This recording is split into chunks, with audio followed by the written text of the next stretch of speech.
আসসালামু আলাইকুম মাননীয় প্রধানমন্ত্রী, আশা করি ভালো আছেন। আমি নুসরাত জাহান, ঢাকা সিদ্ধেশ্বরী কলেজের ডিগ্রি প্রথম বর্ষের ছাত্রী। মাননীয় প্রধানমন্ত্রী, আমি জুলাই কোটা আন্দোলনে অংশগ্রহণ করেছি। মাননীয় প্রধানমন্ত্রী, আমি আমার কলেজের বন্ধুদের সাথে আন্দোলনে গিয়েছিলাম। আমি প্রথমেই ক্ষমা চেয়ে নিব মাননীয় প্রধানমন্ত্রী, আমি জানি আমি ভুল করেছি, আর যে ভুল করেছি সেটা ক্ষমার যোগ্য না। আমি যখন আন্দোলনে গিয়েছিলাম তখন জানতাম না এটা ছিল সরকার উৎখাত করার একটা ষড়যন্ত্র। আমরা শুধু কোটা উৎখাতের জন্য আন্দোলনে নেমেছিলাম। মাননীয় প্রধানমন্ত্রী, আমার কাছে মনে হয়েছিল কোটা প্রথা বাতিল হোক, মেধায় মূল্যায়ন হোক সব চাকরি, কিন্তু মাননীয় প্রধানমন্ত্রী, এটা বুঝতে পারলাম 5ই আগস্টের পর যে আপনি থাকতেই আমাদের দেশ শান্তিতে ছিল, আমরা নিরাপদ ছিলাম, শান্তিতে বসবাস করতে পারি। আপনি যাওয়ার পরেই আমাদের দেশে শুরু হয়ে গেল চুরি, ডাকাতি, ছিনতাই, ধর্ষণ। একের পর এক ধর্ষণ হয়ে আসছে, এখন আমরা নিজেদের নিরাপদ মনে করছি না মাননীয় প্রধানমন্ত্রী। আজ ধর্ষণকারীদের বিরুদ্ধে প্রতিবাদ জানাতে গিয়ে এমন ভাবে হুমকি নিতে হচ্ছে, এমন ভাবে হুমকি শুনছি যেন তারা আমাকেই ধর্ষণ করবে পরবর্তীতে। নিজেকে একদমই নিরাপদ মনে করছি না মাননীয় প্রধানমন্ত্রী। আপনি চলে যাওয়ার পরই দেশে শুরু হয়ে গেছে অশান্তি।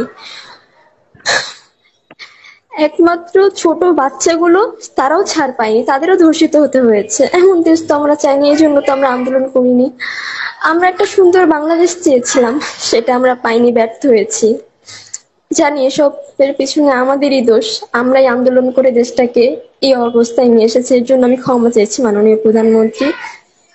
আমরা এখনো অনেক ঝুঁকিতে আছি, আমরা বুঝতে পেরেছি আমরা ভুল করেছি, আমাদের এখন কোনো নিরাপত্তা নেই। এমনকি 5ই আগস্টের পর আমার নিজের বাড়িতেও চুরি ডাকাতি হয়েছে, অনেক হুমকির মধ্যে আছি। আমি যদি পরিচয় প্রকাশ করে এই কথাগুলো বলি তাহলে আমার বাড়িতে আবার অ্যাটাক করা হবে, এজন্য আমার পরিচয় লুকাতে হচ্ছে মাননীয় প্রধানমন্ত্রী। আমরা আমাদের বাক স্বাধীনতা হারাই ফেলছি। দেশ নাকি সংস্কার চলছে, কোথায় কোটার জায়গায় কোটা রইলো, মাঝখান দিয়ে আমাদের দেশটা ধ্বংস হলো। এমন দেশ আমরা চাইনি মাননীয় প্রধানমন্ত্রী, এরকম বাংলাদেশ আমরা চাইনি।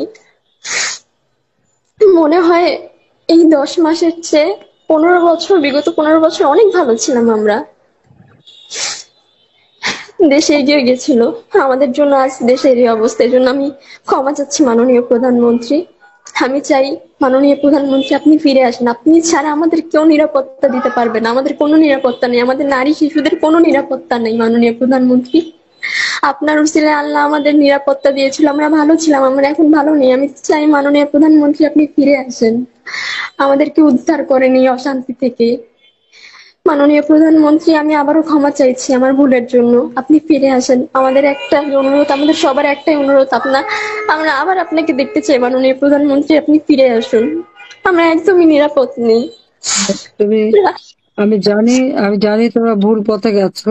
একটা মিথ্যা অপবাদ ছড়িয়ে মিথ্যে করে সমস্ত মানুষকে বিভ্রান্ত করা হয়েছিল, সেটা আমি বুঝতে পারি। কারণ আমি তো আমার সব হারিয়েছি, সব হারিয়েও কিন্তু নিজের জীবনটা দিয়ে আমি দিন রাত পরিশ্রম করে দেশটাকে উন্নতি করি। মানুষের চেষ্টা নয়, যে মানুষগুলোকে আমি একটু সুন্দর জীবন দিতে চেয়েছিলাম। তো আমি আছি, তোমাদের মাঝে আছি। ধৈর্য ধরো। মাননীয় প্রধানমন্ত্রী, আমরা চাই আপনি আবার দেশে ফিরে আসুন, আমাদের নিরাপত্তার বড় প্রয়োজন, আমরা নিজেদেরকে নিরাপদ মনে করছি না মাননীয় প্রধানমন্ত্রী। আমি জানি না এর পরবর্তীতে আমাদের কি হতে পারে, আমাদের সাথে কি হতে পারে, একের পর এক সময় হলেই ধর্ষণ। চলে আসবে, সময় হলেই চলে আসবো। ঠিক আছে, একটু ধৈর্য ধরো, ধৈর্য ধরো।